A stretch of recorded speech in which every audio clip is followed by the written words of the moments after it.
Hey, good morning, everyone. My name is Troy Epperson. I'm with oneononetrading.com, your source for mentoring. Yeah. Okay. January 4th, today, morning brief. What do we got? We had 8:15, we had ADP non-farm employment change, which was a great number, 164,000 jobs added, which is greater than the 120 that was expected. So, good news. That would be a bullish thing for the market. Unemployment claims were also less than expected with 202,000 versus 217 expected. So again, good news. But do you think the market reacted that way? That means that the economy is still going well, labor markets are still going well, and the Fed may have to delay cutting rates and or may have to increase rates. So the market did not like it. We'll talk about that in a second. Final services PMI at 9:45, 10:30 natural gas storage.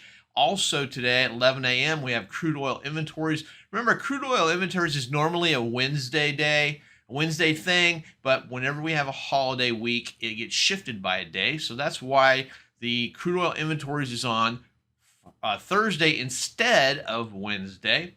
So that's all we got on calendar. Taking a look at the daily chart, 1, 2, 3, 4 days down. Remember, threes, fives, sevens, and 12s are what the market likes those. So this would be the fifth day down, which would make sense, and it would set up for a Friday, a bull day on Friday. Where can we go today?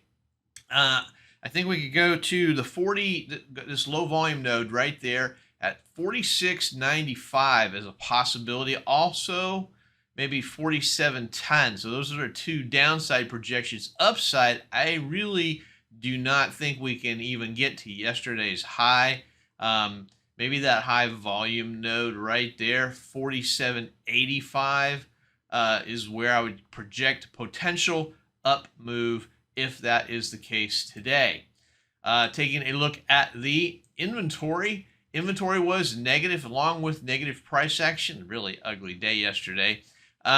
This is correlated, so all things are okay. Now the market is functioning in sync. Looking at the overnight market, you can see here at 8:30 here, this down movement, that is the unemployment numbers and the ADP and the claims, which were both positive, which should be a good thing from a economic perspective. But the market doesn't like that because we're all busy watching the Fed. And the Fed's definitely going to have to sit on a prolonged number of months before any kind of reduction is going to happen. But remember, this is completely backwards from normal thinking. The economy is doing well. We should be happy about that. But because we're more interested in interest rates and what the Fed is going to do, it gives you an opposite effect. So good news is bad. Bad news is good. Really a weird paradigm right now. Overnight action, we are at 57 to the low of 41. That's 16 points. So that's a little bit less than normal. Not a ton less, but remember, average is about 20 points. So we're at like 16 points. Is what it is. Where do we have intermediate support and resistance on the top side? Resistance, you have to squeeze this down to really see any kind of confluence. We've got some at 47.70, 47.90, and above 4,800 at 48.08.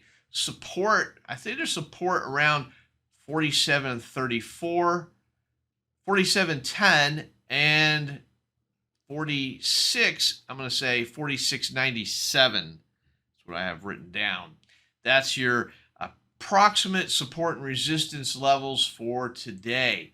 Hope you have a great day. Remember to subscribe, comment, and like. See you guys tomorrow. Hey, thanks for watching the morning brief. Check out my website for more information, oneononetrading.com. Take a look at the Troy levels, a trade location finder for the futures markets. Help you find those levels of support and resistance that are just so hard to find. I also do personal coaching and mentorships. So go ahead and take a look at my website, oneononetrading.com. Thanks.